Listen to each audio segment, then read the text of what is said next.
Listeners everywhere, welcome to the Movie Show with Joel and Ryan, the weekly fix for your screen addiction and a trusted source for discussion of all things film and television. Please keep in mind that for the purposes of this podcast, Joel and Ryan are not acting as journalists, but rather fellow moving picture enthusiasts. All of their opinions should be taken as such. Also, please be warned that while Joel and Ryan may seem like petulant children, they are, in fact, adults who may occasionally use adult language. While they promise to bleep out all the worst words, it's a good bet you will still understand what they were saying. And now, with no further ado, here's Joel and Ryan.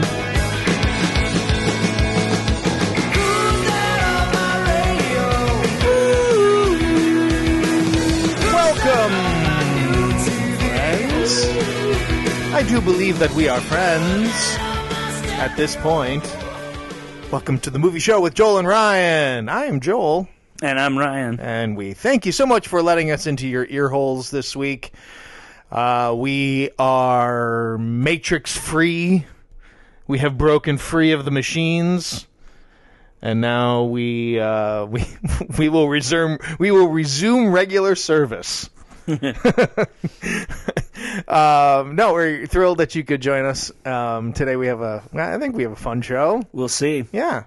I reserve the right to say it's not good until we're done with it, and then it was awesome. Ultimately, the way we have things set up, we record on Ryan's big blue couch, and ultimately he is in charge of the music of the audio file of this show. So if Ryan does deem so, when I leave here, he could just absolutely delete. I tried to delete you not knowing that the Fantastic Beasts were a prequel last week, but it just wasn't a very good cut point. Whatever I did, it made it sound ridiculous. No. We got to keep stuff in there like that too, because and this is a little peek behind the curtain. I think it's funny, and you were certainly a good sport about it. But I still thought, well, the show's long. That's something. There's nothing substantive there. I'll just cut that. But some things you can cut, and some things you can't cut without it really sounding like a cut. Right. That's a little audio, engineering notes. That comes from experience. Also, I know how to sneak sound in there and make it difficult to cut around. But also, I like to. I also like to. It's funny, that reminds me of a movie story. Can I tell it? Yeah, good. Yeah, please. The 1979 John Badham Dracula. The Dracula movie from '79 that was based on the stage play with Frank Langella as the Count. Donald Pleasance is in that. He plays. The play is weird the way it changes all the relationships from the book. I don't like that it doesn't need to do that, so I hate that it does that. But Donald Pleasance plays like Lucy's father, who's the doctor of the insane asylum, and Lucy's Mina, and Mina's Lucy, and it's just I hate that. Yeah. But the point is Donald Pleasance, right? Yeah. Donald Pleasance is I can't remember what Laurence Olivier called him. I guess I wasn't prepared to tell this story, so I don't really remember the details. Oh no. But he called him. He had a name for him. He's like, Olivier came on set and oh my dear, you've been working with Donald. He's very tricky in this kind of way. Donald Pleasance decided, and he talked with the director, and the director's all like, oh, he's, getting into his character, whatever. He decided his character would be into eating these little, Victorian London candies. Okay. So he walks around the whole movie with this little bag of, lemon drops, basically. Little bag of hard candies.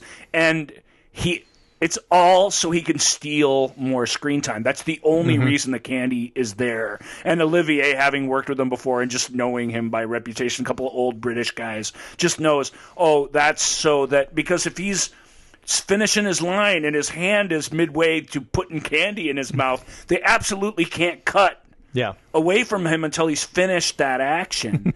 And if you watch the movie, it's delightful. He just gobbles up screen time with this stupid bag of candies that he has, in a way that is like, did you need that? I mean, you're one of the principal characters in the story. Did you need a bunch of extra candy time But apparently in Donald's mind he does, and I thought that was super funny. Maybe he was getting paid by the screen second. To hear Kate Nelligan tell the story of Lawrence explaining to her what he was doing. This is something she'd been working with him for a couple of weeks and didn't really even notice. And after that, you can't not notice it.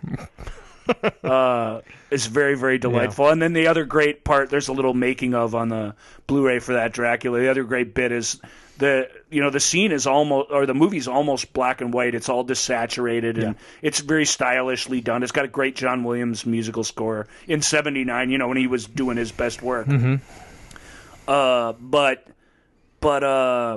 it has this weird, the main love scene between our two heroes, Kate Nelligan and Frank Langella, is done with these, like the laser light show from the Who's tour.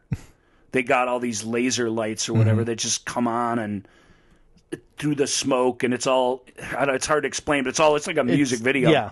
And Langella was cast in it because he did the revival on Broadway, which was extremely popular, and his take on the character was very sensual and whatever. And he's got this great moment, if you know Frank, where they ask him about that sequence, and he's like, "I didn't like it then, and I don't much care for it now." Just unapologetically bashing the biggest moment in the movie, you know, because that version of the movie really is. It was the first time where it was really. I think it's kind of the turning point where where maybe it's not remembered as being particularly trend-setting, because while it was a hit movie, I don't think its reputation, it didn't have a lot of staying power. Let's just say. But it was the first time where Dracula's deliberately this, seductive thing, entirely at the expense of his more monstrous qualities. Yeah. He still does all the same stuff in it, but he just does it in this very suave and sexy way. And so we've talked before about specifically Dracula. There's going to be a Dracula-themed episode, probably sometime in October. Yeah, maybe. Now I've kind of ruined two of the best anecdotes about the '79 Dracula, but there's plenty of other Draculas to talk about. We can recycle them. Well, I can find out, Lawrence. What Lawrence calls Donald is very funny, and I just don't remember what it is. But what I was going to say before we went down the Dracula tangent, it's the peek behind the curtain I was going to give is... I intentionally say dumb things, and that way it makes Ryan look better. Boom. Kaboom. Now That's you know. Right. Now you, the listener, won't secret. Know. When I say something dumb, you won't know. He just said something dumb. Did he do that on purpose? And you're gonna have to think about it now. It's the secret of the movie show with Joel and Ryan. My dumbness is in your ears. Mm-hmm. All right, so today we are gonna, today we have, I think a real fun topic to discuss. We're not. There's no deep dive. We won't be hearing that sounder. But before we get to our countdown list, of course, I do of course want to mention where you can find us, where you can reach out to us. We got a bunch of we got a good chunk of emails this past week. Got some love on Twitter, which was great. Thank you so much for everyone who has been reaching out, and please, that's really exciting for us. Thank you. Please continue to do so. Send us your questions and your queries. We're building up a nifty little stockpile of questions and discussion topics. We're very grateful. So, of course, you can reach us at Ask Joel and Ryan on Twitter and Instagram.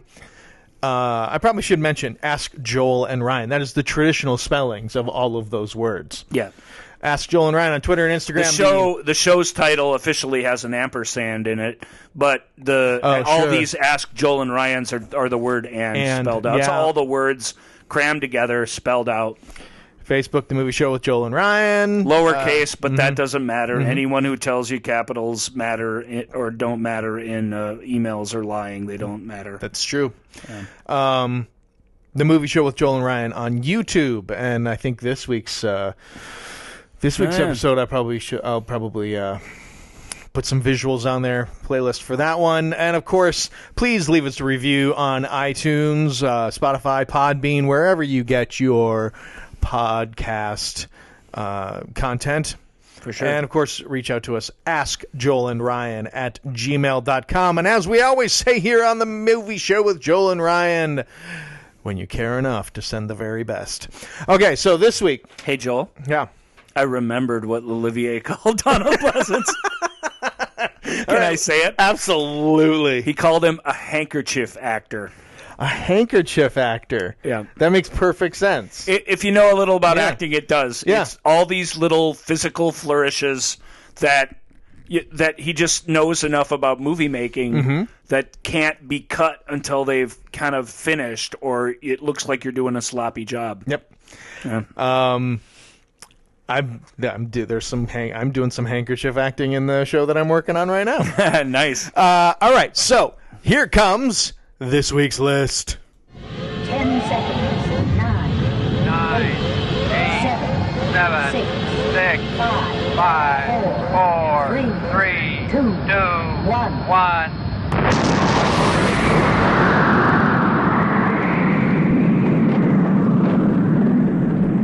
All right, so this week I have been in. I'm sure I've mentioned many times to the point of nausea. I work as an actor in the Twin Cities. I'm currently in rehearsal for a production of Cyrano de Bergerac. I'm not playing Cyrano de Bergerac. I'm playing other people. But actually, we have a great guy, J.O. Sanders. From J.O. Sanders is Cyrano? Cyrano, yeah. Oh wow, that sounds awesome. Yeah, he's he's a good guy. I think it's gonna be exciting. Yeah, he's got a good take on it so far. I look forward to seeing where it goes as we, it's Cyrano. He has all the lines. I love J.O. Sanders. I love him particularly in JFK. Yeah, that's the go-to, and I tell people, like, oh, hey, when they ask who's your Cyrano, I say Jay Sanders, and he's one of those actors a lot of people probably don't know by name, but trust me, when you see him, yep. you know him immediately. He's filled up the screen in dozens and dozens of really great sort of background performances throughout the years. He's a really good actor. Yeah, when he's on screen, he never wastes a moment. Yep. And he always capitalizes. Yeah, so he's playing Cyrano, and so it's there's all this sword play. There's a lot of fencing going on, a lot of Cyrano having a duel while he composes a ballade. Nice. And you guys don't show where he fights the 100 guys or whatever, right? There is a 100-man fight. Yes. Is there really? A lot of times, I mean, I don't know how the plays are written, but a lot of times the choice is to, you get the reporting of that fight. You don't see it at all. This is, I mean, you're not going to see, obviously, 100 No, fights. but you create that event to the degree that you can. As we're working on it right now, it essentially, it's the end of, there's 5 acts to the play. Intermission comes after Act 3, so we kind of in Part 1 and Part 2. So between Act 1 in Part 1 and Act 2, when we're going from the theater to Regano the baker's shop. Yep. So while that scene shift is the scene shift is happening as part of the duel, it's really kind of cool. And so, people are moving something into place as also a way to hide, to try to jump out at Cyrano and fight him. And and Jay is battling everybody, and we're, as of right now, it's going out into the house, out amongst the audience, which considering everyone's fighting with real real rapiers, it's kind of scary. But we're working on it. We have a really wonderful fight coordinator that's putting some stuff together. I think it's gonna be really cool. Neat. So because we've been living in this world, I've been living in this world where I get to play out childhood fantasies of sword fighting. This week we are going to break down what Ryan and I consider the top 5 sword battles in films. Sword duels. Yeah. Because they're dueling lists. Kind of right. like with our One Hit Wonder TV show episode, where we each brought a list to the table. That's right. My list, of course, will defeat Ryan's list. Yeah, it's gonna, because he got to name his list first. Yeah, Ryan said, "Well, give me your list so I can come up with my list." And I won't tell he you. really took all the good ones. I took all of them. Well, I was unabashed. We'll see. I got no. I'll get good my ones. hits in. You got good ones, but I am gonna fall. A little foreshadowing. All right, so. All right, so number 5, my number 5, my opening parry, yes, is Crouching Tiger, Hidden Dragon. Yeah, the fight, the final fight. Yeah, between Michelle Yeoh and Ji Zhang. Yeah. And you're welcome for that. Thank you.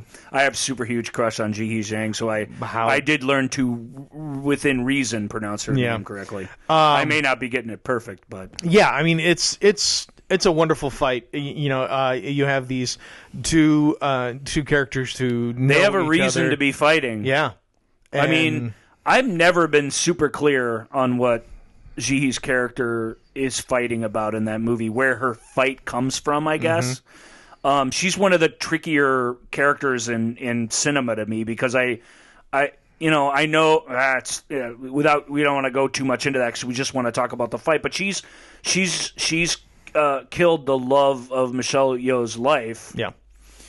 And has to be put down. She's done nothing but been destructive and damaging to people who, for the most part, otherwise don't deserve it. And it's not for no reason, but it's, to me, it's for, there are reasons, but it's very complicated reasons. And I think within herself, her character, whose name I can't remember, but is conflicted, really, about what she is and what she's doing. I think it's even just Jen something. Yeah.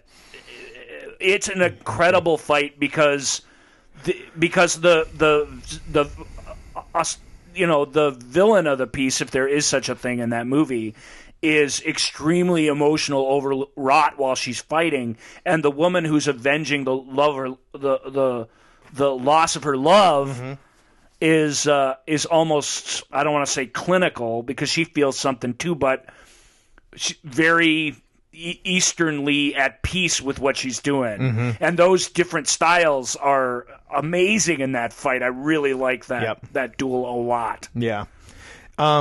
Yeah, it's wonderfully choreographed. It's like all of that film. I mean, is that Wu Ping? It's Wu Ping. We did 3 episodes on The Matrix, and we never mentioned. No, I believe we mentioned him in the first one. Did we? I really, I know I had it in my notes.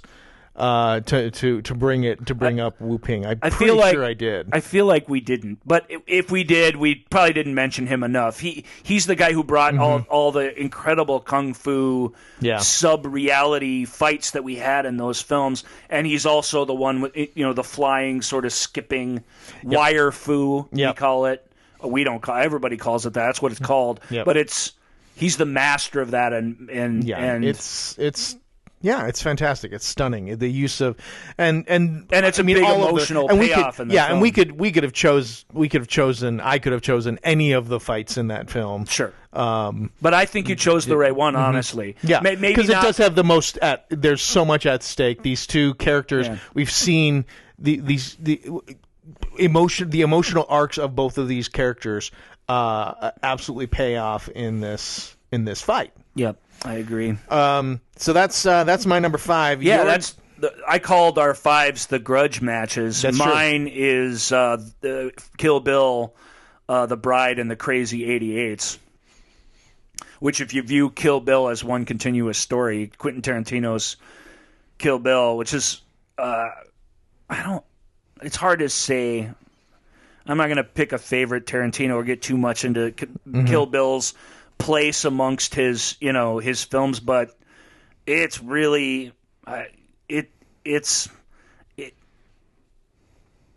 man, it really, really does encapsulate everything about what he brings to cinema, almost better than any of his other works, I think. Yeah.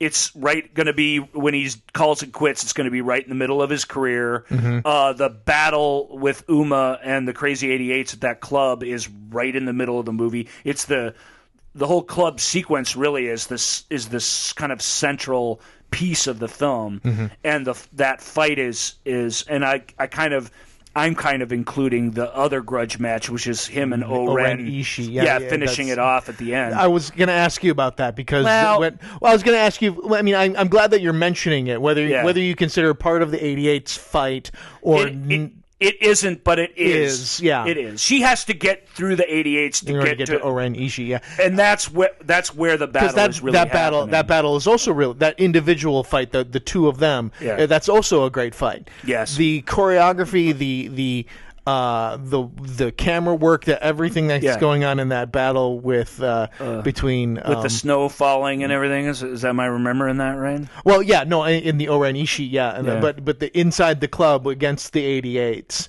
Yeah, that the whole choreography, the camera work in that, that big middle section where they cut to black and white, the super bloody section to kind of beat the censors.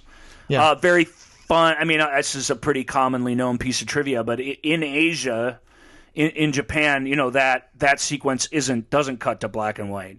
They didn't care. They've seen that's their well, yeah. Their censors didn't care.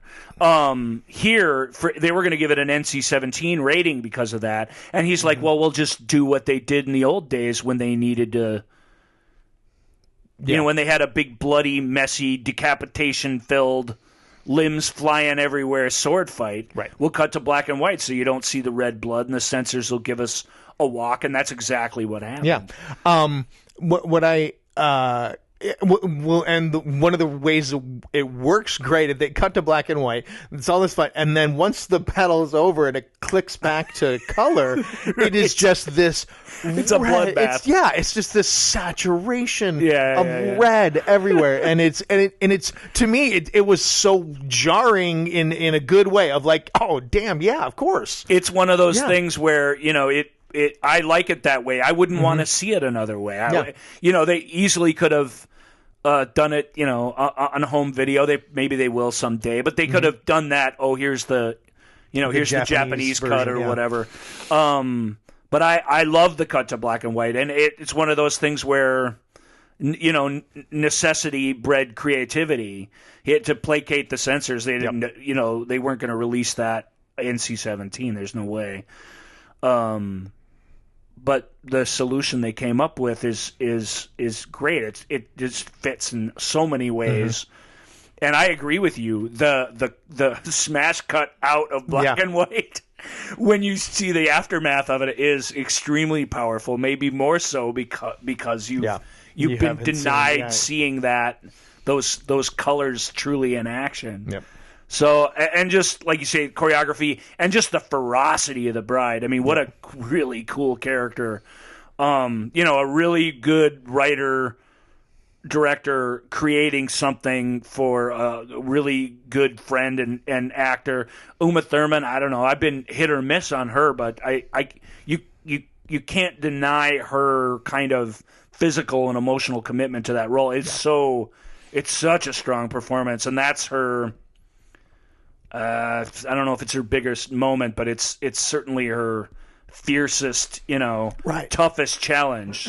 Boy, I don't know what happened. What's happened? I'm a so different host now. Those are our fives. I think they're relatively even. I call them the grudge matches. Yeah. I think that's a good name for them. And I want to mention here because going forward, there were a couple other Japanese films.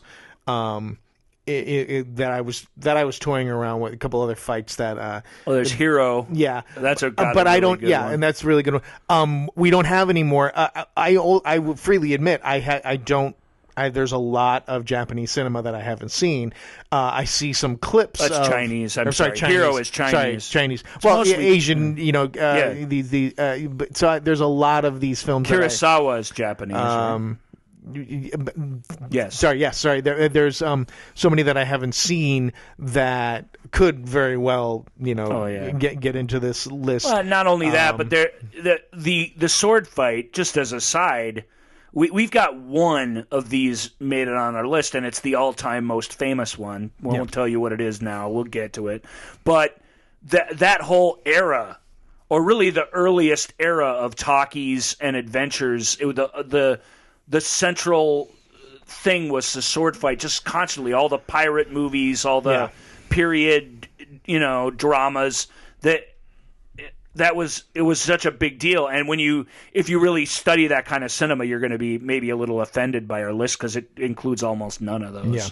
But obviously there's tons of great ones out there. So and you know what? If you have some that you're like, okay, well, if you liked this sword fight, you need to see this film, please reach out to us. I said all of the addresses earlier. I will say them again later, but please, help educate the uneducated. And go for it. Yeah. So next on our list, this one we're titling the elaborate multi-person fight.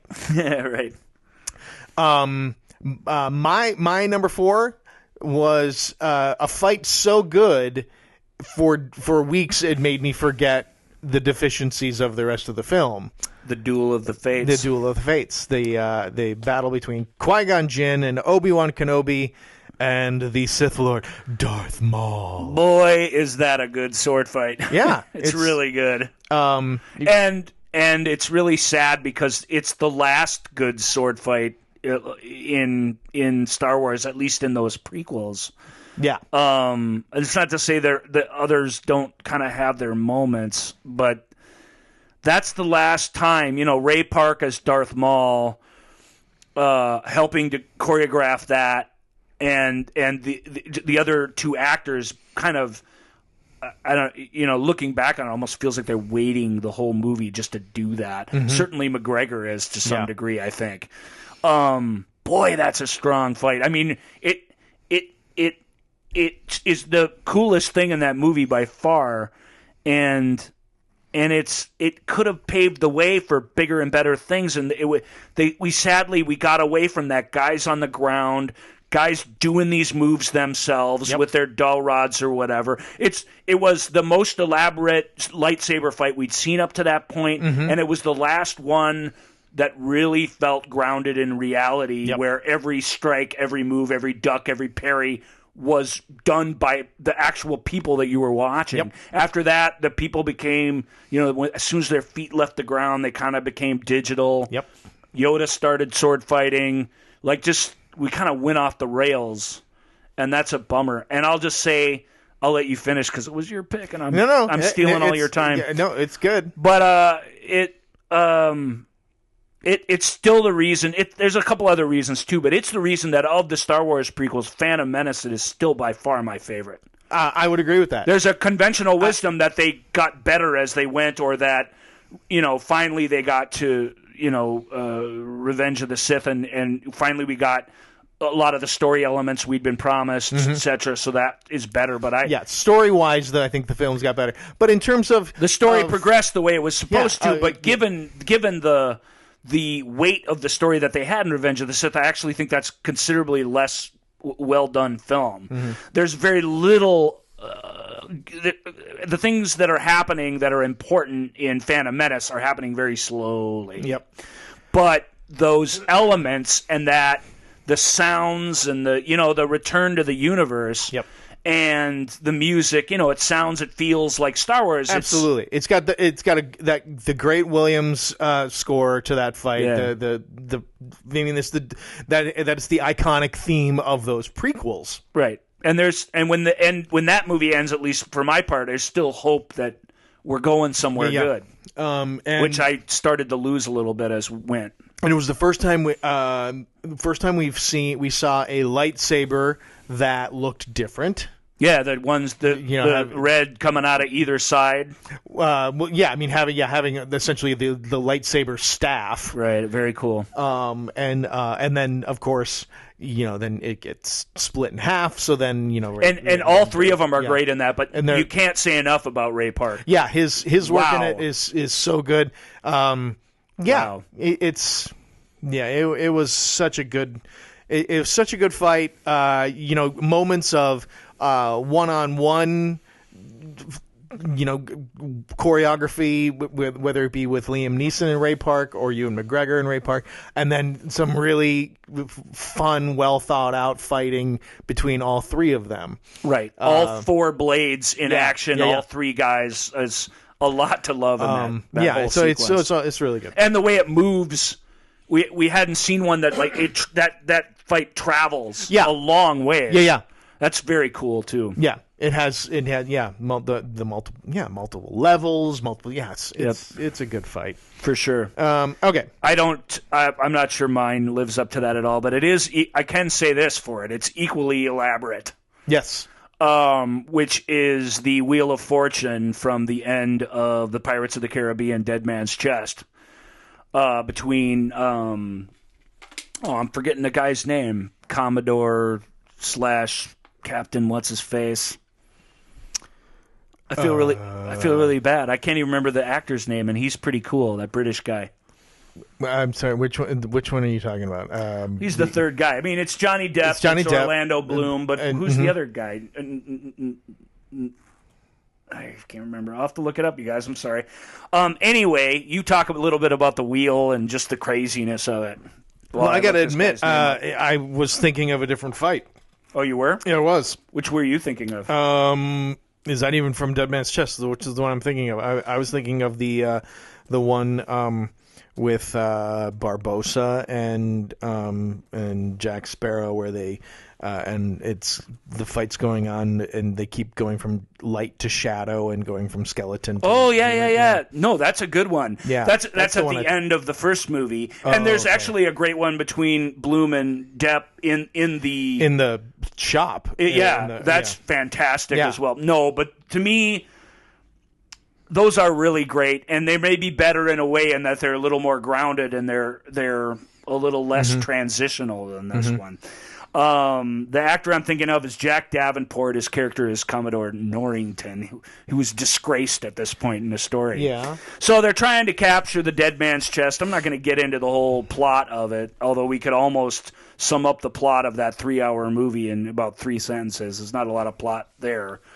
It's a lot of chasing around, and that's the delight of watching a Gore Verbinski movie on that scale.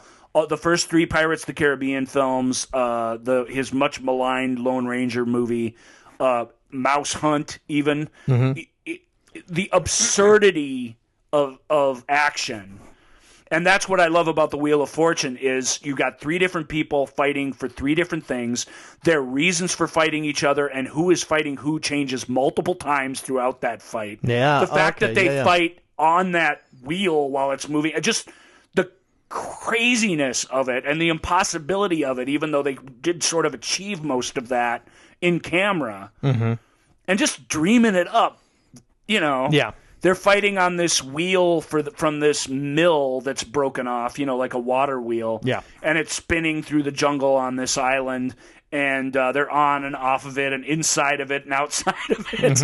And it's, like I say, it's 3 of them, but the only thing really about it that rivals Duel of the Fates, which is really pretty spectacular and tough to beat, is that part of it. That part where their allegiances keep swapping. Sure. From a storytelling standpoint, that's really interesting, and I can't think of another fight that's like that. And that's why, even though the Wheel of Fortune, before it starts and after it ends, not much has changed, in the world of the story. It's still spectacularly choreographed and played out by those performers, and kept track of in a filmmaking way where we are following it while we're also reveling in it. So I really like that fight. No, that is a good one. That's a good one. I'm sorry, I was thinking of the wrong fight. Well, you were thinking of a good one too. Yeah. Pirates of the Caribbean movies got tons of good sword fights. Again, yeah, it is as you would expect. Yeah, it harkens back to our next what we're calling our next category, our number 3 category, the classic swashbuckling. That's right. For young and for old. Or old and for young in this case. Yes, in the order that we're doing it. Number 3 for me is boy, it's something that is, for me, synonymous with my childhood. I must have watched this movie a gajillion times as a kid. It's the original, well, not the original, but it's the Adventures of Robin Hood. For a lot of people, that's where Robin Hood began, really. Yeah, starring Errol Flynn. In particular, the fight between Robin Hood and a guy of Gisborne, Basil Rathbone. Basil Rathbone. It's wonderful. There's this guy who writes movies reviews online, and he uses the same phrase over and over and over again. I'm always petrified of doing that, and I'll go back over my work and make sure that I never repeat anything. Yeah. If I can help it. This dude embraces. Whenever he's talking about a bad guy in a movie, he always comes down to, I mean, he's no Basil Rathbone. But he's dozens and dozens of times throughout his reviews. I think normally I would hate that, but that's such a weird reference that I just adore it. Basil played a lot of villains. Guy of Gisborne and Robin Hood is amongst his most iconic roles. he's a classic villain for just sure. Snively and just greasy. And Errol Flynn could not be more heroic from frame one. Right. And and the big duel in the castle going up and down the stairs. Excuse me. Then and again, this is another one where the music that's going along with it, Eric Korngold's music. It's just this great classic swashbuckling film. Yeah, it's an absolutely iconic sword fight. And to me, it is the standard by which all sword fights are judged for me. I think that's probably right. Yeah. It's right kind of here in the middle of the list, but that it really is. It really was tough to beat for ages and ages and ages, and to beat it, you almost had to break from it. There's no sword fight, I think, in any of these movies. There's one maybe that we'll get to, but even it in its own way breaks from it. Yeah. I think the only way to beat that fight was to do a different kind of fight. I feel like that was it. Like they did it. Yeah. Yeah. And you can do a good one, but you can't beat that one. Right. Yeah. So that's a good choice. Again, I had to come up with something I thought would. But the one that you came up with was one that I was considering on my list. It's shorter by like a lot, but I really do think it's great, and I guess I'll explain why. My choice was what's the director's name? Kevin Reynolds is whatever the 25th. Right. Version of The Count of Monte Cristo, which is a film that I really like a lot. And I liked it when I first saw it because I was like, oh, good, this kind of movie. Yeah. And I really feel like, that's a tome, Alexander Dumas Perret, it's just this epic, massive book like most of his are. They've distilled it down to its essence so that they could make a movie out of it. But with one exception, it really does capture that, at least the sense of adventure, the sense of revenge, the sense of redemption. There's so many great things happening in that movie, and it culminates in this fight. Jim Caviezel plays Edmond Dantes, who's locked away in this prison for a decade and change, 2 decades maybe, something, a long time. Wrongly accused and betrayed, at least in the film version, by his friend. What's his name? The character or the actor? The actor's Guy Pearce. Yeah. And it's kind of neat because Reynolds approached Guy Pearce, who was a hot actor at the time, because of Memento and some other things, and wanted him to play Dantes, wanted him to play the hero. Yeah. And he was more interested in... he's just more in their discussion. He was talking about he didn't say, "Oh, I'd rather play this guy," but he had all these ideas were coming out about the guy, kind of like when Schwarzenegger sat down with James Cameron to play the hero in the Terminator. Yep. It was just, I think the Terminator would do this, and I think the Terminator would do that, and a good director sees that and says, "Oh, you're that." Like I'm not going to fight this particular whatever's happening here. We're going to roll with this because. It's just a smart, creative thing. So he plays again it's a modern take on it, but he's a very sniveling, very sniveling and weak villain. And to me, this is his. It's not a redemption moment when he comes back for this fight. Dantes has let him go. Yeah. But he's marching off with his future, and Reynolds is a simple shot of this path through the long grass. Mm-hmm. He's on his horse, and he's free, and he just looks down the path, and he can't go. Yeah. And it's weird, but it's a strong moment for him because he's been weak. You know, he gambles, he cheats, he just does everything that you do when you're kind of just a weak person. You just sort of give into your vices. This is his moment where he comes back, and even though it's kind of evil, he says, I cannot live in a world where you have everything and I have nothing. Yeah. And it's kind of the first strong, courageous thing that he does. Mm-hmm. I'm gonna ruin your happiness. That's pretty villainous. Or I'm gonna go down probably, but I'm not gonna live like that. It's kind of awesome, and the way these two go at each other. Yep. My God, it's like a couple of like lions fighting. You know, mm-hmm. It's in the long grass. That's how I call it, and that's a great place for a sword fight. Yeah. Dantes Caviezel loses his sword at one point. He's got to go digging through. You know, you can't see anything.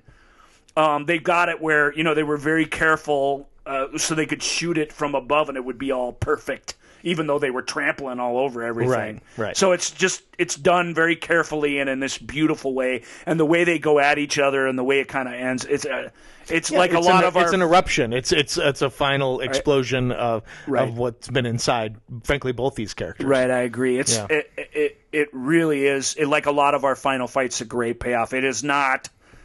It's not Errol Flynn and Basil Rathbone, but because it just isn't. Yeah. It's not beautiful like that fight. No, but it has a beauty to it. It has a beauty to it. It's actually, I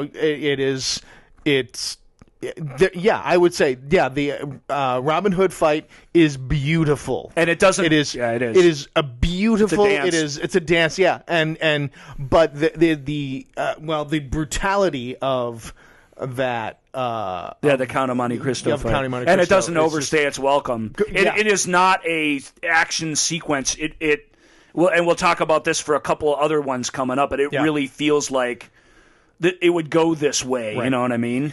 Speaking of brutality, I didn't even realize I was going to give us a perfect segue into our number two. We're calling these the brutal reality versus light fantasy. Yes. So we're starting with brutal reality, right? which fits in perfectly coming out of Monte Cristo. Well, this is another brutal one. This one goes on for a while because this is the proverbial, immovable object versus the whatever unstoppable force. Thank you. And it's Achilles and Hector dueling it out in Troy, the 2004-ish Troy. I can't remember exactly when that came out. Wolfgang Petersen's epic Troy, which is another movie actually that came out and people kind of poo-pooed it. I've talked about Troy on the show before. I actually think for a modern. It's not my favorite, but for a modern historical epic, it's kind of as good as you could hope that would be. The retelling of that story. Yeah. And this one is weird because Achilles, Brad Pitt, he's the star of the movie, but he's tough. He's tough to fully embrace because he's such an egotist, and in a lot of ways you like his rebellious qualities, but in a lot of ways you're kind of like he's not doing any of this for any of the reasons that we're used to our heroes doing stuff. Hector couldn't be more different. Yeah, he's not happy that his brother has stolen the wife of the brother of the king of this kingdom that could absolutely destroy him. He sort of foresees that happening. But he's a son of Troy, and he wants to fight for his people, and he does incredible work. He's undermined in a lot of key ways. He's undermined by his brother. He's undermined by his father. He's undermined by the love of the gods that the Trojans have. Yep. And he just keeps fighting to the bitter end. And that's part of the fight. Part of the fight is, they're pretty evenly matched for quite a while. It's just Hector fights with a spear, actually, at first. And then it's two short, I don't know what you call those short swords that they fought in ancient Greece, but there's not a lot of battles with those. This is it just extremely powerful, and the whole second half, it's a long fight. Hector knows he's going down, and he just hangs in there. Man, he's an admirable character. Yeah. Eric Bana plays him with tons of panache and soul, and all of us are. You're just very conflicted watching him fall. Right, exactly. You don't feel there isn't that. Put that opposite Gladiator when Maximus, it does that slow, the slow death into Joaquin Phoenix, and it's that it is this. Joaquin Phoenix, of course, in that film Commodus is the devil. I mean, he's just evil. So so it's kind of an extreme. But I get it. But it's that same thing when Hector falls in Troy, and he's gonna. If you know anything about mythology, it's you kind of know this story. Yeah. And you just kind of know just aside from the fact that Eric was pretty much the height of his stardom, Brad Pitt's the one that's going to more or less live to the end of the movie. Mm-hmm. So it's just obvious what's going to happen. And you just, the Trojans feel cursed for all their victories that they have in that film. They feel cursed from the start, really. Right. It's great. It's a great performance by him. It's a fantastic performance by Saffron Burrows, who plays Hector's wife. Mm-hmm. All the reaction shots are really good. Peter O'Toole, I'm really hard on him, and you'll hear me kind of rip him to pieces in future episodes for this or that. Mm-hmm. But Peter O'Toole, when you need a big reaction shot, I mean, you couldn't have a better guy standing by. Yeah. But it's Saffron Burrows. She turns away and listens to the crowd react. And her face, man, it's just the whole thing is just really, really good. Yeah, I having watched this fight again for this episode. I'm like, because I remember seeing the movie. I remember not hating it. I remember everybody else hating it. I remember going, I don't know if hate is the word. I remember. I for some reason I buy remember into it. They were incredulous to it. I don't know what the term is. Yeah, I guess they. I don't know. It was the height. It was also the height of Brad Pitt's beautifulness. Yeah, well, sexiest man alive, Brad Pitt playing for sure. this, and he's good and oiled up. Yeah. So but I remember going, it's fine. But it's watching that fight again. Yeah, I'm gonna have to give that one another watch. Give that whole movie another watch. Troy, there's a long version of Troy that I think is better. Although that particular fight in the longer version is longer, and they've changed the music, I think, in a negative way.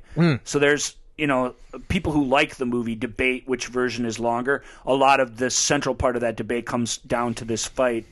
But the longer version is better. It's a historical epic, and at 3+, just a little over 3 hours, that feels right. The 2.5 they tried to get it down to so that it could be profitable. I can't argue with that, but it cut a lot of the.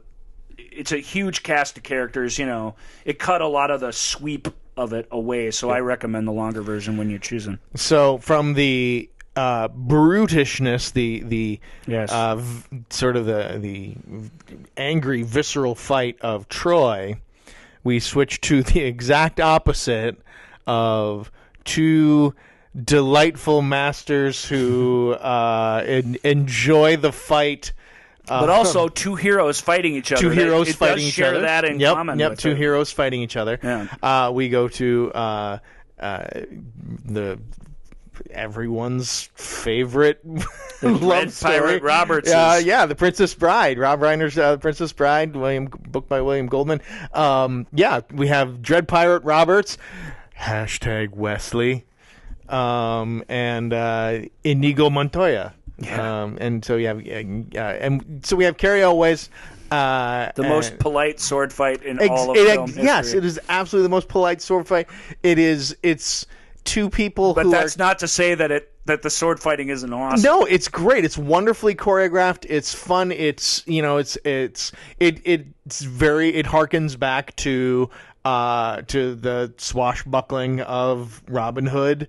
That classic gentlemanly duel. Right. And it's a duel of swords, a very real duel of swords mixed with a duel of language and a duel of words at the same time. Right.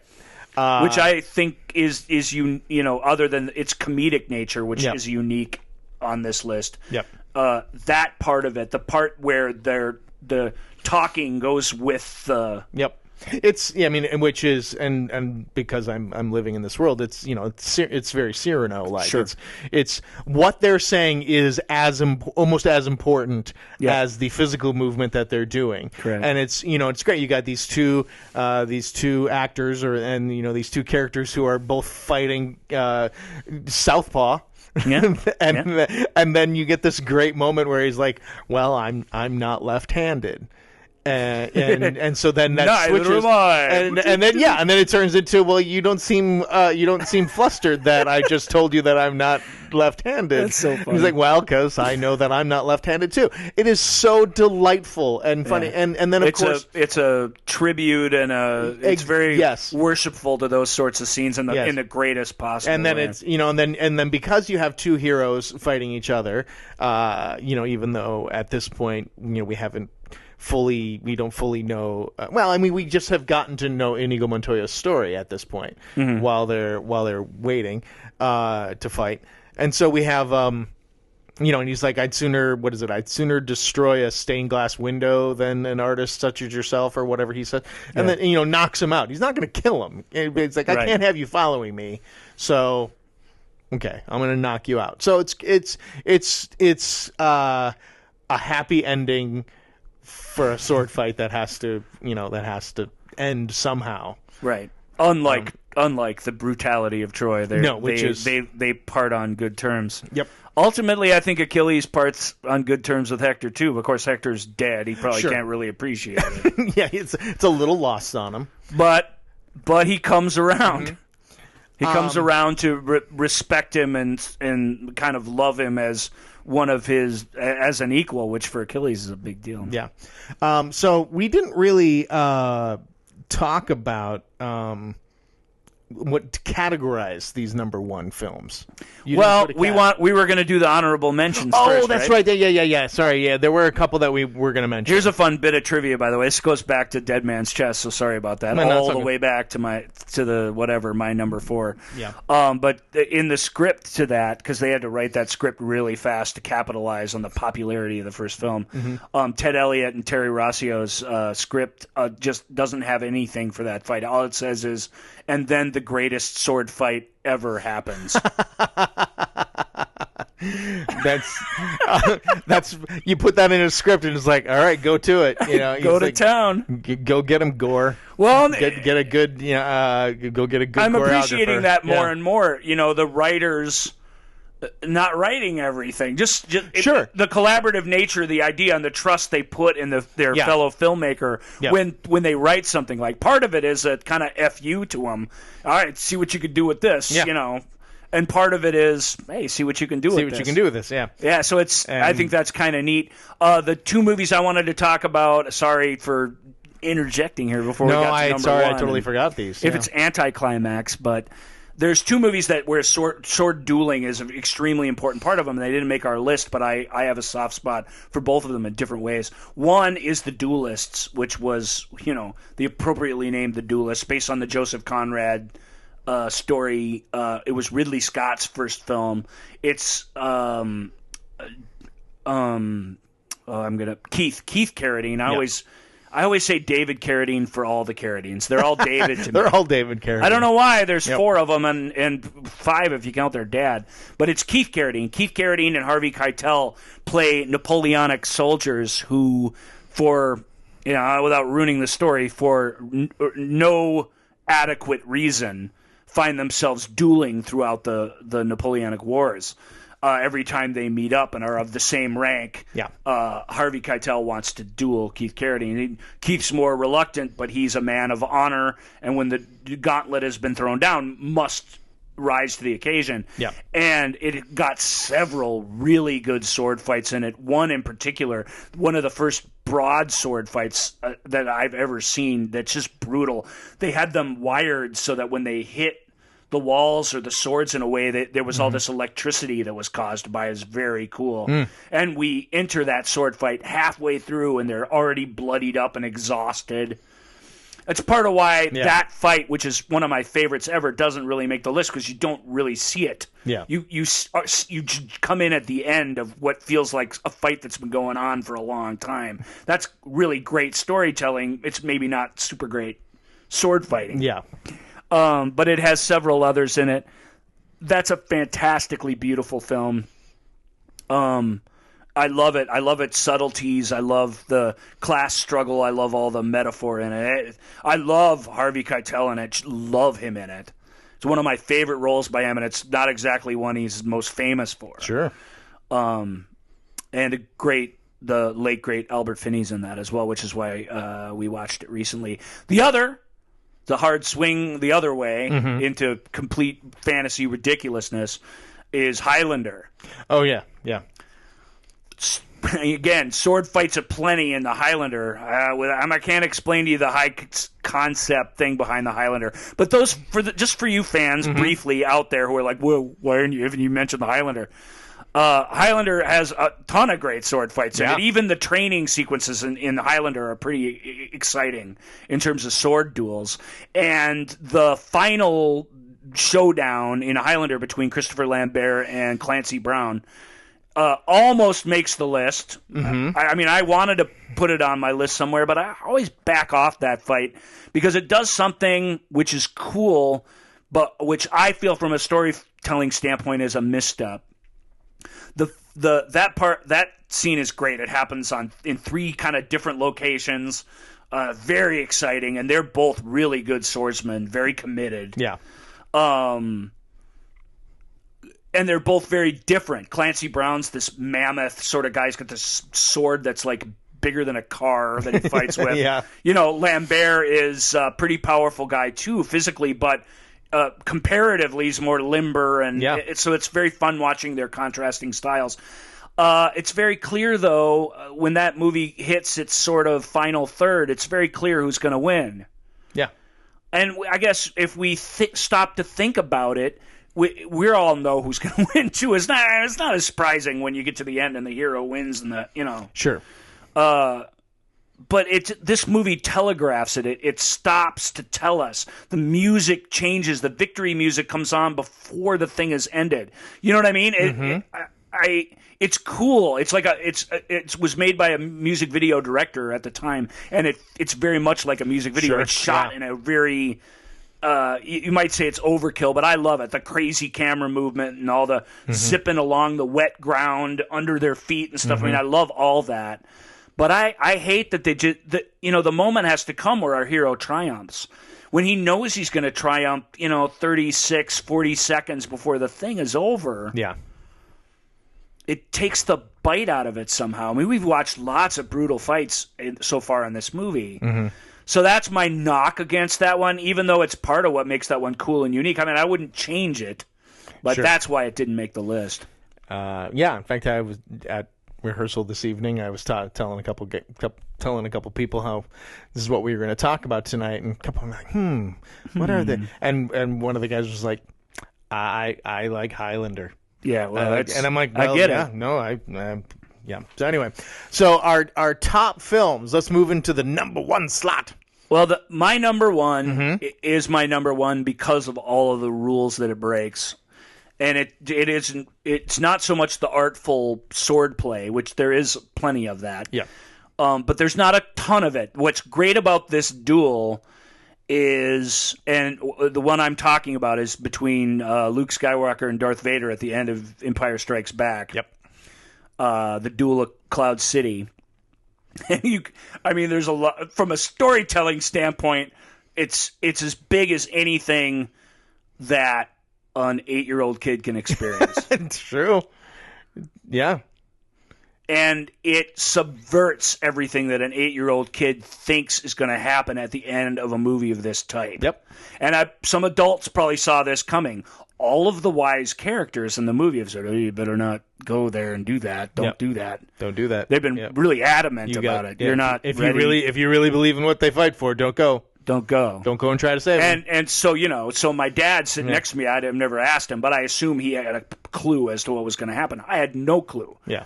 What happens at the end of Empire Strikes Back is not what happens in these films. It just isn't. And it's not that you haven't seen good guys, fall or get hurt or whatever. But good gravy. They show, Luke, as we all know, he shows up at Cloud City. It's amazing. In the middle of they get into this duel, and the duel is compared to, Alec Guinness, to his credit, and David Prowse at the end of Star Wars, the only lightsaber duel we've ever seen. Right. Yeah, it's these old guys sort of battling it out, broadsword style. It was actually very cool. This, in terms of dynamicism, compared to that, is off the charts. It's totally different. Luke is a really athletic dude, and he's fighting with a purpose and with a lot of confidence to start out. And holding his own with Vader, which, again, as an 8-year-old, is extremely exciting. He's getting the bad guy. Yeah. You watch it level, as you grow into it. You realize Vader's just Vader's having a conversation, and Vader doesn't really turn on the juice until the conversation's over. Yeah, and when he does, Luke is helpless. He is absolutely not ready for this duel. Yeah, in no way, shape, or form, despite his skills, despite the impressive moves that he does. Right. But and watching it is delightful because it's another one that travels. It's the Duel of the Fates kind of takes its inspiration from that. Everything is against Luke in this fight. The automatic doors, just the geography of the place. They're all pushing him to his doom. Yeah. And that sense of doom when you're seeing it for the second time as a 9-year-old, yep, is palpable. And it's what's so great about that fight. And of course it ends Vader's been pulling his punches and he gets whacked in the arm with the lightsaber. Yeah. And then he loses his cool, chops off our hero's hand. Takes his hand. He's got a big announcement to tell him.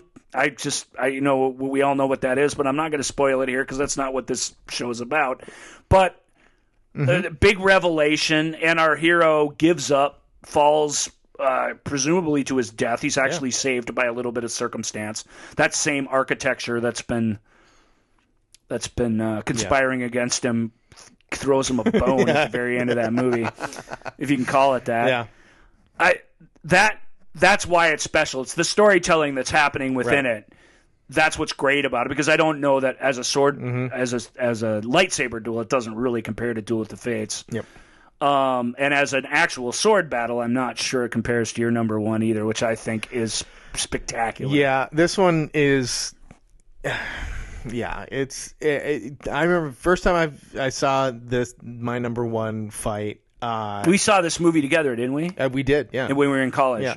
And I'd never seen a sword fight. I still thought I would sneak it in the one spot I was sure you'd pick something a little more conventional. You do a Google search for best sword fights. This shockingly doesn't show up on hardly any of them. It comes in on a couple 100. Yeah, and ones. it comes. I've seen a couple where it appears as an honorable mention. Good gravy. And this crazy. I love this one. I think about this one. When I'm thinking about fight scenes and stuff, and as we've been, I think about this fight just so much. It is the final duel between, as it should be. Between Rob Roy McGregor and what is it? Archibald? No, Cunningham. Archibald Cunningham. That's his name. Archibald Cunningham. So Tim Roth's Archibald Cunningham. Yeah, who is we've talked one about of the sniveling... most. I mean, I'm not going to call Archibald evil necessarily, but he's completely morally empty. Yeah, he's brutal for the sake of brutality. He's everything he does for the sake of cruelty. I don't know that he's a naturally cruel person. I think when the moment comes when anybody else would have some level, 30%, 25% decency in them, he has none. Yeah. He is devoid of that. The things he does, the most evil things he does, are very purposeful. Sure. in why he's doing them. You don't even get the sense that he's out to do them. He does them kind of for a reason, and that makes him all the more chilling. His just sociopathic way of operating in this already this sort of brutal world for the poor. Yep. You know what I mean? This feudal Scotland. It's that character and this Rob Roy, who's he's a legend for a reason. Yep. His perfect honor that he maintains the whole film, much to his his demise, but his wife doesn't appreciate it. No, well, and they'd all wish he was a little bit more of a gray character. Yeah, we can see it from the beginning. The trouble he gets in, it happens because he has a. It's not that he thinks everyone's going to be honorable, but he has this expectation of people's behavior that the world of the story just shows at every single turn. It isn't cooperating with that. That's concept of good behavior that he has.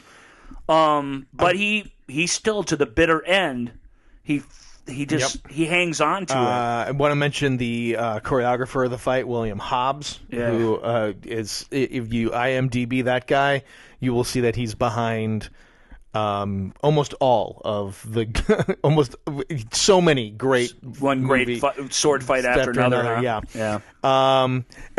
So seeing when this duel comes up in Rob Roy, they both choose their weapons. Of course, Rob Roy chooses the traditional Scottish claymore sword, and Cunningham chooses a rapier because that's his. So I don't recall seeing a fight where they're using two different fighting implements, that require two very different styles. Well, and the way fighting. And the way their characters are completely encapsulated by those choices, and by that movement. So as the battle goes along, Rob Roy is I call it a historical epic, but it's not terribly epic. It's only a 2-hour movie. Yeah. It came out before Braveheart, which sort of got all the headlines. Yep. It was a precursor to Braveheart. It's made by Michael Canton Jones, who's a workman-like, pretty decent filmmaker, but not anybody special, honestly. Right. It was one of Liam Neeson's first films that he did after becoming a star for Schindler's List. Yep. It's got Jessica Lange in it, who was a last-minute replacement for Miranda Richardson, I want to say. Oh, really? Who also would have been really good in it. It's one of my favorite, if not my favorite, Jessica Lange performance. She's certainly great. Older Jessica Lange. Yeah. She's somebody I also struggle with in a Peter O'Toole sort of way. Just very broad performer. Sure, I can see it. And she's pretty broad in Rob Roy, but really, really strong. Everything that leads up to this fight at the end is so great. And I don't know how we can talk about how great it is without spoiling it. I bet you there's a ton of you who haven't seen Rob Roy. Sure. And I feel like we would ruin it if we told you what the big kind of kabam is. Right, at the end of the fight. Here's what I think we can talk about is the fact that there are two different, the two different fighting styles where it's you have with the rapier you're essentially I'm gonna slice you up and pick you apart. Yep. And when you have a claymore, you're going for the knockout punch. You're going for the home run. It's small ball versus long ball. That's right. to use a baseball metaphor, it's like I'm gonna get 17 singles and knock in RBI after RBI, you're gonna, It's fair to say that even before the fight starts, we know that Rob, our hero, is completely outmatched as a swordsman. Yeah, despite the fact that he's very skilled. Yes, and he is completely outmatched as a swordsman by Archibald, who is just a killing machine. Yep, he's an absolute snake, and there's this great and again I don't believe I'm spoiling anything, but one of the great moments of it is just a panning to Tim Roth's character just standing there, and he's kind of still all coiled and fighting, and you just look, and it goes over to Liam Neeson, and Liam Neeson, this huge dude, this huge guy, and he's just like. and just dragging his sword along the ground, and he's just wiped out. Yep. And we've seen good. that be a bit of an act in other movies, and it just absolutely isn't in this one. Right. I will say that throughout the film, Rob has his honor and he has his skills as a fighter. Why he escapes, how he gets away, how he defeats his enemies time and time again throughout that film is with his wits. Mm-hmm. With his wits. Time and time again, that escape on the bridge with the rope that he's tied up with. Yeah. He makes it so he has to be set free in one of the most clever things I've ever seen. Guys, you should check that out. If you've never seen Rob Roy, see Rob Roy. It's been a little bit lost to time. Because it's not it an obscure movie. Yeah, because it came out opposite Braveheart. Just a few months before, I believe. Yeah, and I loved Braveheart when it first came out. There's lots of Braveheart that still hold up. But Rob Roy is equally enjoyable. It's got some really great characters and great performances in it. And Tim Roth, if you're a fan of great cinema performances, Tim Roth's Archibald Cunningham is one of the all-time just amazing characters in cinema. He's nominated for an Oscar for it. Yeah, we talk about Hugo Weaving. We've talked about him for the last 3 episodes, and just absolutely chewing the scenery without not in an obnoxious way, but just absolutely owning every moment he's on screen. Tim Roth is I would say that's very much also in that vein. So that's our list. Do you have some sword fights that you love? Do you have things that you Did we leave a big one out? We tried to name is as there many one as that we gave you 10. We gave you 10 really good ones. Please look for I'll make a playlist. I'll see what I can find in terms of without breaking too many laws on YouTube. See what's out there, and I'll try to put a playlist together on the YouTube page, which is look for The Movie Show with Joel and Ryan on YouTube. You can also please reach out to us at Ask Joel and Ryan on Twitter and Instagram. Reach out to us via Gmail askjoelandryan@gmail.com. What do you want to do next? I think we should see if anybody has a question out there. I have a question. Who gave you the right to play God? What the hell's going on out here? Why do I bother? What is the point in doing anything? How dare you? What more do you want from me? I have a question. And again, I will give full credit to our amazing listeners. The subject of this email was called, I Got a Question. Nice. This comes from our good friend Ben. And let's see. What you got, Ben? He sent a lot of things. I'm just lay it on me. We're not gonna do them all today, but we're gonna have a couple. Hit them. And we're already over an hour here, so let me just hit a couple of them. How about do you see? Well, he does ask, did Green Book deserve to win Best Oscar this year? I think we were gonna do a discussion about the Oscars. Yeah, we're gonna do some Oscar hot takes.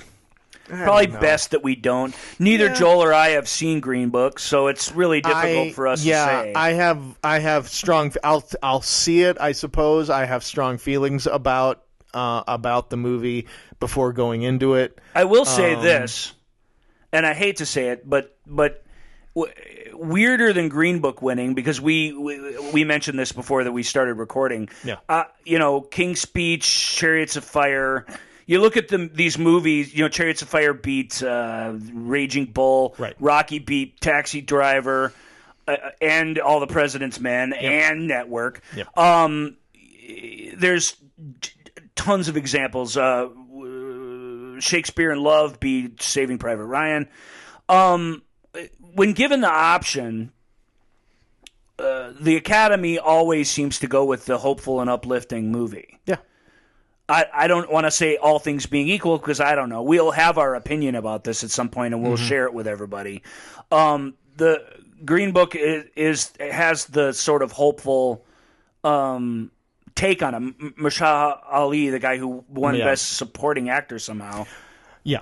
It seemed to me like he wasn't a supporting actor in that movie, but whatever. he made a case on a radio show. I heard a little bit of his thing. Why that take on this sort of story and that sort of material is a good one and a positive one. The Academy agreed. That's not shocking because they do that all the time. What did Crash beat? Brokeback Mountain? Yeah. Not that Crash is a particularly positive movie, but Crash examines your issues. It happens in L.A. where a lot of the Academy lives, and it gives you hope that you can redeem yourself. I mean, it does those things. Brokeback Mountain says if you deny who you are, you're doomed to be depressed and horrible, and everything's going to be bad. Yeah. It's just a tough road to hoe comparatively. I think we had a similar thing going on here, although at the same point, I don't know who everybody else's favorites were. Sure. I was stunned to see Black Panther and Bohemian Rhapsody having Oscars shoveled at them. Black Panther's great, but I don't think it's significantly greater than any of the other superhero movies that we had. There's an importance to it that's a cultural importance. In my opinion, it's not an artistic one, not a significant artistic one. That's my take. That movie I've seen, and I can say that about it. I like it. I just, Bohemian Rhapsody, again, winning the Sound Awards. Why? Because there's songs in it? Yeah, that's, those sound guys didn't mix those songs. I maintain that, again, people who are voting for these things fundamentally don't understand the technical categories. what they're even voting on. I struggled with that movie, and I struggled with Brian May and Roger Taylor sitting in the audience. That movie's just full of lies. Yeah. Queen never broke up. There's the first big one. In the movie, they break up twice. Queen never broke up, ever. Yeah. Freddie Mercury didn't want to do a solo album. They wanted to take a break. He only did one because they shoveled tons of money at him, and the other to guys the point that he couldn't say no. Yeah, and the other guys had already done solo albums. Right. This was all, When Freddie and his fiance broke up, it was her idea, and they remained friends the next morning. And that is a story worth telling, because that's not what you expect to see in a stupid Hollywood movie. Right. Every time they were given a chance to take the stupid Hollywood way, and I get you need conflict in the movie sometimes where maybe there isn't conflict in life. And I get that in 2 hours you're trying to tell a life story, using those relationships as points of, metaphorical whatever. But that movie doesn't tell that story in an honest way. I'm naming two of key ways, but there are dozens of ways that film is completely inaccurate. Yeah. When they did that Live Aid show, they were just coming off a world tour. Right.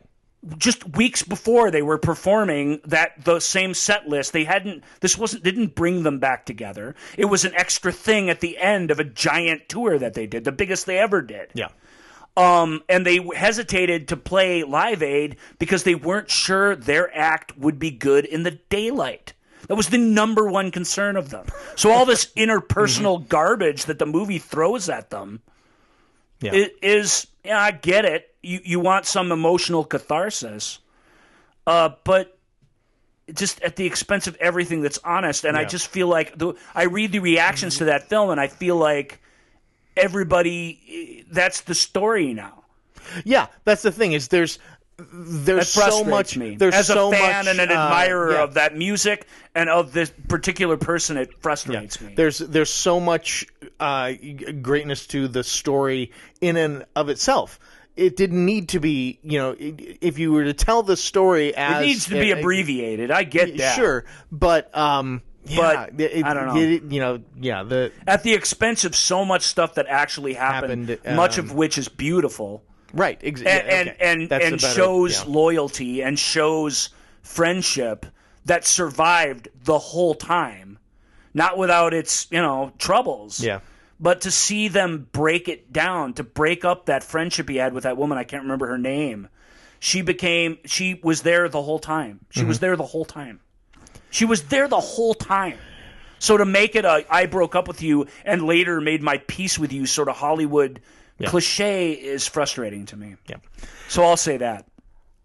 I don't know about Green Book. I haven't seen it. Yeah. I want to leave it at there. I want to leave it there for the week. All right. yeah, there's plenty of other questions, but we'll get to them. Yeah, I really like the conversation that this just where we just ended. So on a rant, well, I don't know. Yes, but I mean, we said we weren't going to talk about the Academy Awards. We ended up talking a little bit about the Academy Awards. It'll trickle out. Did a question from one of our favorite. But there's a lot listeners. to say about Green Book.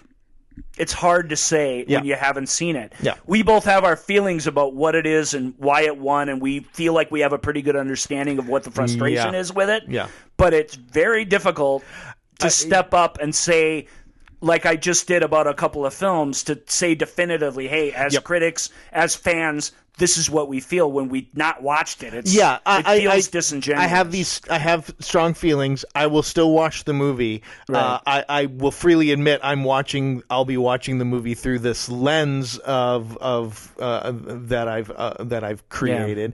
And we'll see. Do the feelings that I have bear out? Hopefully, I'll be a competent enough viewer to be able to separate what I see, what I see on the screen, and what the preconceived notions were, and then I can try to resolve the two. You're more tapped into the artistic world than I am these days. I'm a bit of a lone wolf. Yeah. Is there a consensus out there of what should have won in that place? Is there a movie that they feel has been robbed? No, because I feel like that's the thing where we can't. Yeah, you're right. There isn't. This isn't Shakespeare in Love beating Saving Private Ryan. Yeah. This isn't that. There isn't. From my understanding, a lot of people thought Bohemian Rhapsody was going to win Best Picture. Yeah. There are a lot of people who... That's not even a bad movie. It's a really well-made film, actually. Sure. John Ottman, when the director just kind of left the building for reasons we won't go into, he had the editor won the Academy Award. That's maybe the right choice for that film, because he really did have to put that together pretty much on his own. Yeah. I've never heard of that. And it's a really well-made film. It just is. I'll give it that. Yeah. Raimi winning is frustrating to me because he didn't sing much of that. And I really feel like that's a big part of playing that role. But he really does sort of embody him in a key way. So I've got guys I liked better in that category. But and I know and he's a great actor. He's been great in other things. There are and I know there were people that kind of thought maybe I think they picked the two dark horses were BlacKkKlansman and The Favorite. The Favorite. Yeah. I'm excited to see The Favorite, and I really adored BlacKkKlansman. Yeah. Yeah. But we'll fill in the gaps a little bit, Ben, and we'll get you a better answer. You might have to listen. It might trickle out over different episodes. Sure. And certainly, our 2020 year in review. Yes. It'll happen there. That will, for sure. That's the latest it will happen. All right, but thanks, dude. We appreciate thank the you questions, so much. you guys. Thank you, everyone. Just because we got a bunch, that's no reason to stop. Don't stop now. I would love nothing more than to have difficult choices on what questions to bring up to Ryan from episode to episode. Sorry I talked too long at the end of a long show. Well, if you've listened this long, you are go get yourself an Oreo cookie to celebrate.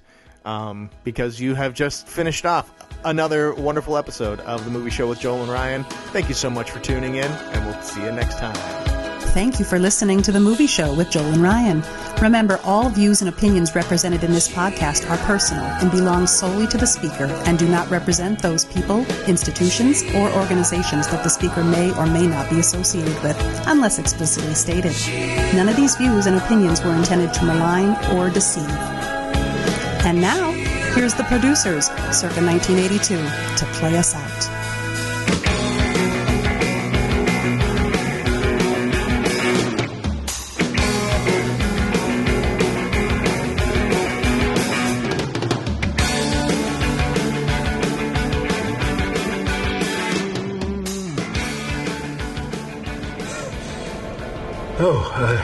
God, I hope I didn't wake you. No, I just thought you were fighting. I mean, for real. My favorite film, The Count of Monte Cristo, with Robert Donat as Edmond Dantes. Not my sword, Mondego, but your past that disarmed you. You could take Count Mondego to his home. Gets me every time. Never seen it. Really? Would you like to? Does it have a happy ending? As only celluloid can deliver. Okay. Put the sword away.